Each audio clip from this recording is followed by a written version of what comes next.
I'm so excited that 4 fellow Lions will showcase their successfully completed and ongoing service projects.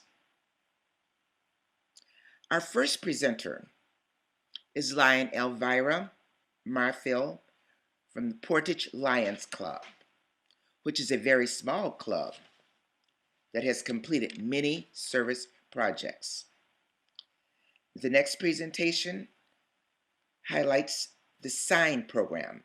That's SINE. And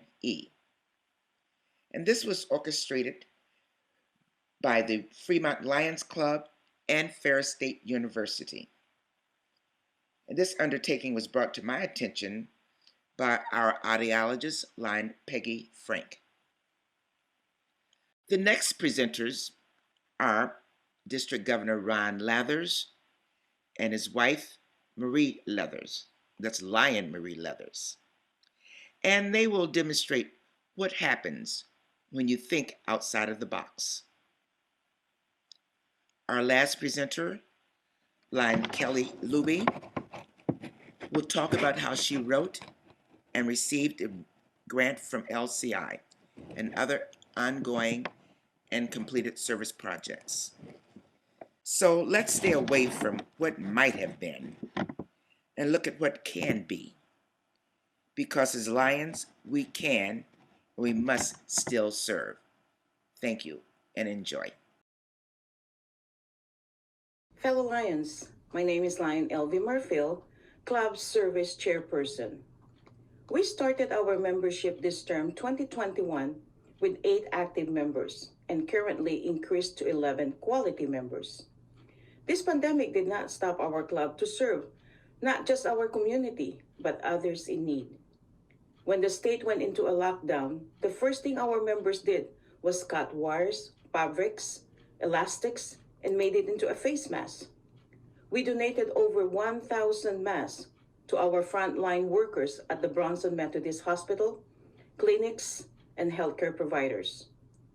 And this we were able to attract 2 new members. We hold our monthly meetings via virtual Zoom. We continue cleaning up our adopted park, collect and recycle pill bottles and used eyeglasses. During the Town Monster Mash drive-thru, our club gave away 32 pounds of chocolates and candies to over 2,000 cars, and that we gained another new member. We volunteer to our local community center and gave away boxes of canned and dry goods, as well as turkeys and hams in time for the Thanksgiving.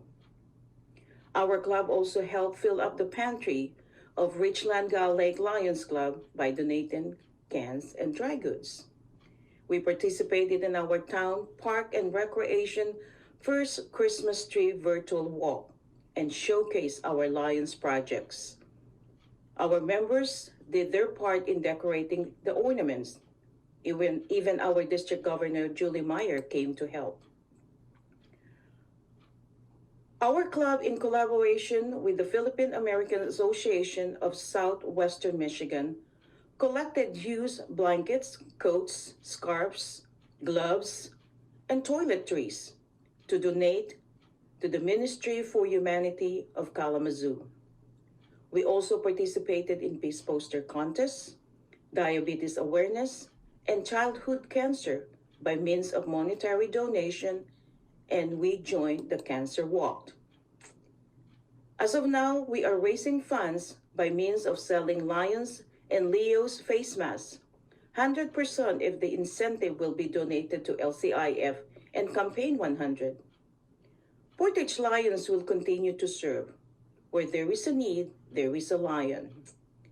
We are small in size, but yet we are big in service. At this time, we want to share with you one of our community projects that is dear to our hearts, First Day Shoe Fund. I thank you, and God bless. We serve. Lions. My name is Laura Berry, the president of the Portage Lions Club in District 11B2. Our club currently has 11 members who are passionate about providing service to their community. One club that we've worked on over the last 3 years is the First Day Shoe Fund, where we either donated or volunteered to support that project. And with me here today is Doug Pierce, President, and Andrea Macklin, Executive Director of the First Day Shoe Fund. In Kalamazoo County, and we serve over 4,000 students a year, all elementary students in Kalamazoo County elementary schools, and they get a free pair of brand new athletic shoes. We want to make sure that they're able to participate both in classroom activities and after school activities so that they can maintain a healthy lifestyle and really just boost their confidence in school.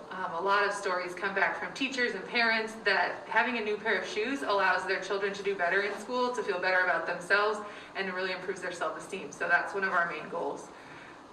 We've been really grateful to the Portage Lions Club. They've helped us multiple times over the years, both with volunteering and donations. They've helped with sorting shoes, they've helped with distributing shoes, and I know their favorite part is always helping the kids try them on to see the joy on their face when they get to jump around in a new pair of shoes. So we hope to have an even bigger year this year as we serve every school in Kalamazoo County. My name is Doug Pierce. I'm the current president of First Day Shoe Fund. We are a nonprofit organization in the Kalamazoo and Portage community in Southwest Michigan. Our major goal is to distribute as many shoes to kids in the Kalamazoo County area as possible every year. I started back in 2017 as a volunteer, and when I attended my first shoe distribution and I saw the look on a kid's face when they receive a new pair of shoes, that was it. I knew that I wanted to be part of this organization and I wanted to stick with it. So I've been here since then. I don't plan to leave anytime soon, and I love giving back to the community through this organization, being able to provide a need for the kids in the community. That way we can bolster our community, watch it grow, and we become stronger together.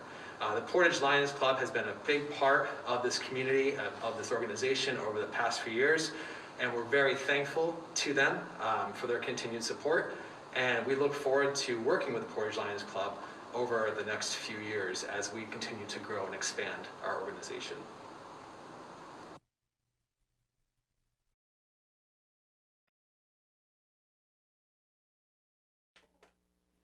Hello and welcome to the virtual forum. I'd like to thank the Forum Committee for inviting our Fremont Lions Club to share about our most important project called Students in Need of Eye Care. Great ideas don't have to be created. In the words of one of our club's past presidents, Jim Patterson, I just stole this idea from someone smarter than me.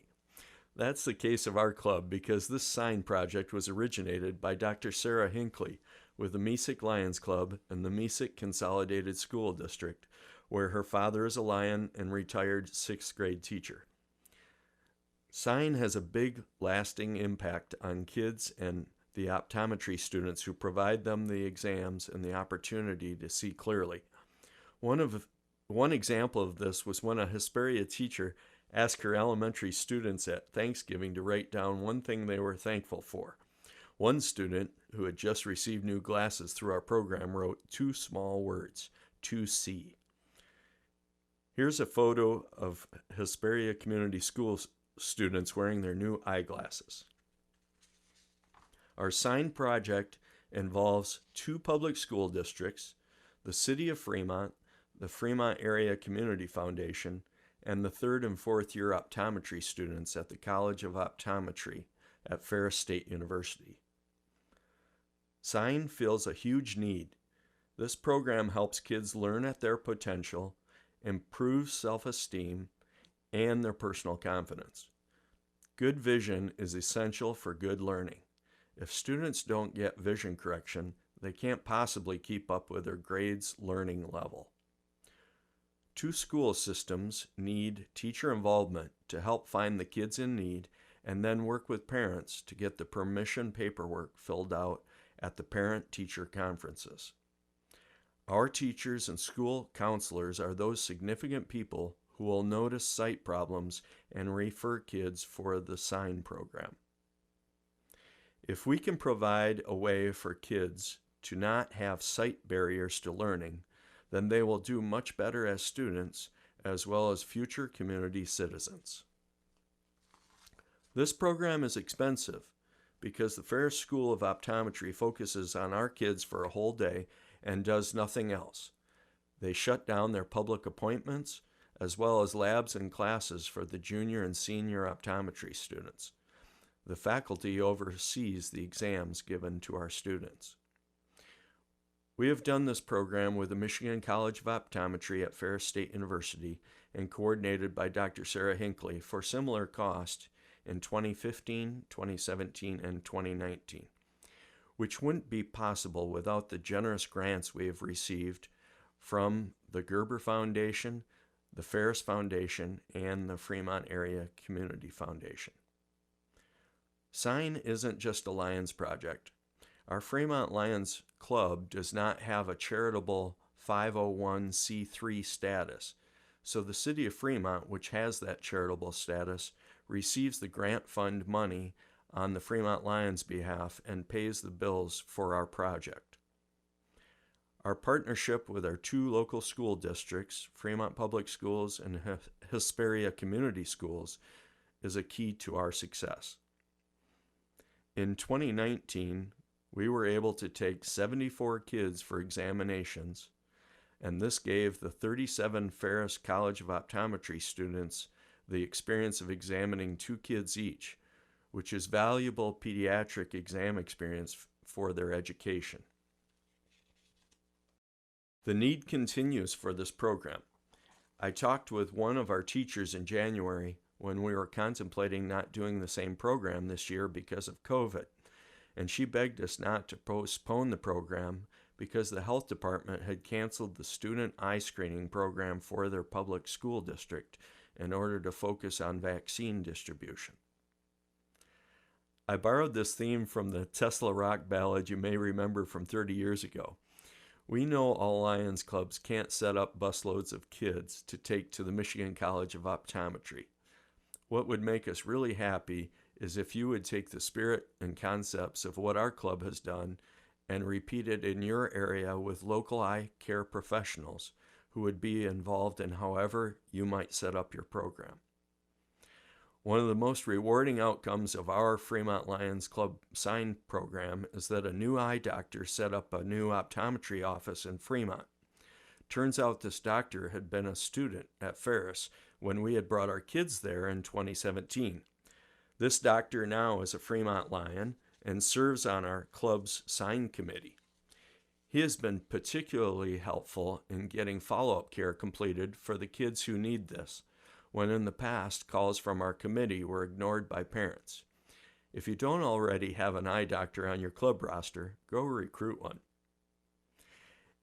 And here is a parting shot of our kids modeling their new glasses, and I thank you for listening.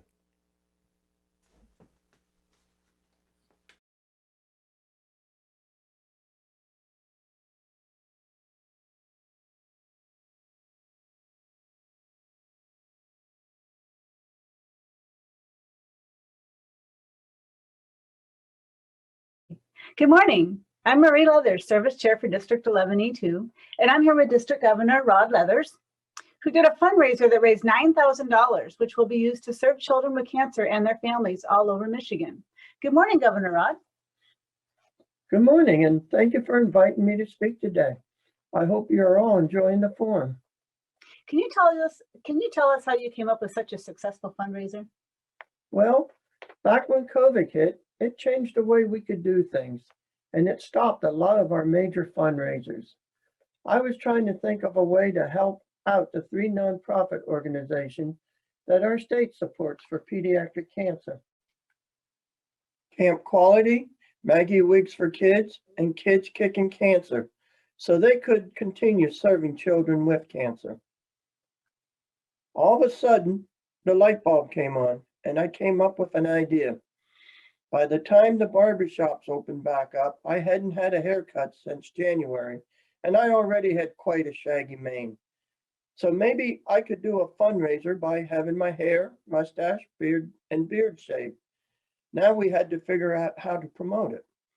So we decided to do a Facebook fundraiser because it would reach out to a huge audience at no expense. Wow, you must be a Facebook guru to raise that much money on Facebook. Actually, I'm not much of a Facebook user, but when I discovered I could do a fundraiser for a 501c3 nonprofit at no expense, I decided to tap my resources and I found someone that understood how to use Facebook. With that, I said, why not give it a try? Was this strictly a Facebook fundraiser, or did you use other avenues of promotion as well? Facebook actually resulted in only about half the donations. We used other media to get our message out. We contacted the local radio talk shows and we contacted television news stations who not only put it on the air, but also posted it on their website and Facebook pages. And we even sneaked it in again on a birthday salute. Ron from Central Lake, his happy birthday to you. His wife says that he needs a haircut and a shave, and he'll give both if he raises enough money for children with cancer and their families. So far, he has raised $5,000, but he has a goal of $7,500. So we will post more details about what Rod is doing to raise that money, get his haircut, and do it all for an amazing cause. Happy birthday, Rod. Love it. That's some creative networking and a great way to use the media to help spread your message. Was there anything else you did? We also did the old-fashioned way of pounding the pavement. And we know Lions are good at pounding the pavement. I went to our local market using a jug with a picture and description of the fundraiser. I even had a QR code on it so people could donate not only in cash, but could use their cell phones to donate through PayPal. One day, sitting at the store, this guy came across the street, coming directly towards me and said, "What is this all about?"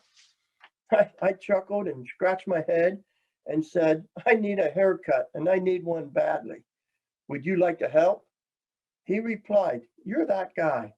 You're that guy I heard on the radio." I kind of chuckled again and said, "If that's the radio show you were listening to, then yes, I'm that guy." Then he reached in his pocket, pulled out a $50 bill, and put it in my jar, showing how getting the word out on other media can help. Yeah, that shows your message was really getting out there. So when was the big shave? The big event was on October the 10th. We had it at 10:10 a.m. on 10:10, so it would be easy for people to remember the date and time. With our local barber Brian giving me the honors of shaving my whole mane, and it was streamed live on Facebook and Zoom. As the hair came off, donations continued coming in. This fundraiser shows how a simple ideal can be a success if you take action and follow through using all your resources to make it happen. When it was all said and done, a total of $9,000 was donated, which will help Camp Quality, Maggie Wigs for Kids, and Kids Kicking Cancer to continue serving children with cancers. Well, a quick update on a northern Michigan man who had a big goal in mind when raising money for kids with pediatric cancer. Yeah, here is the before and after reveal of Rod Leather's big shave over the weekend. Holy cow. He was able to raise more than $8,500 to support Camp Quality, Maggie's Wigs for Kids, and Kids Kicking Cancer. Each of these organizations support kids with cancer and their families at no charge. Now, Rod is the Lions Club District Governor for Northern Michigan, and he is looking good. But now, it's not the season you want to shave. Right. He needs to grow all that back again for winter, set a new goal, perhaps. But good stuff. Yes, amazing cause. So great to see that for sure. Yeah. Well, thank you, Governor Rod, for sharing your story with us. Well, thank you again for having me here. And just to let you all know, Facebook is an easy way of doing things, and it's not that hard. And with that said, I hope you all enjoy the rest of the forum.